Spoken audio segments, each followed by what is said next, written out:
ഭക്തലക്ഷങ്ങൾ നാളെ മുതൽ മണ്ഡലകാല തീർത്ഥാടനത്തിനായി ശബരീശ സന്നിധിയിലേക്ക് ഒഴുകിയെത്തും. സന്നിധാനവും പമ്പയും ഇനി അയ്യപ്പ ഭക്തരുടെ ശരണം വിളികളാൽ മുഖരിതമാകും. സ്ഥാനമൊഴിയുന്ന മേൽശാന്തി SC ശങ്കരൻ നമ്പൂതിരിയാണ് ഇന്ന് വൈകിട്ട് നട തുറക്കുന്നത്.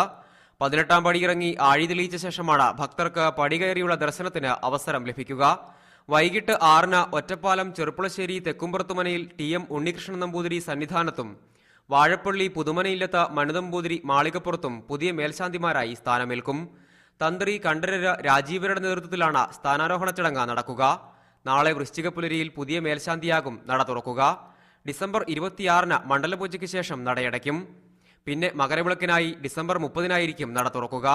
ജനുവരി 14-നാണ് മകരവിളക്ക്. സുരക്ഷയുടെ ഭാഗമായി സന്നിധാനവും പമ്പയും പോലീസിന്റെയും കേന്ദ്രസേനയുടെയും നിയന്ത്രണത്തിലായി. വഴിപാട് പ്രസാദങ്ങൾ മുടങ്ങാതെ നൽകുന്നതിനായി 40 ലക്ഷം ടിൻ അരവണയും 20 ലക്ഷം പാക്കറ്റ് അപ്പവും കരുതൽ ശേഖരമായി ഒരുക്കിയിട്ടുണ്ട്. കുപ്പിവെള്ളം നിരോധിച്ചതിനാൽ സന്നിധാനത്ത് 30 ഇടങ്ങളിൽ വാട്ടർ കിയോസ്കുകൾ ഒരുക്കിയിട്ടുണ്ട്.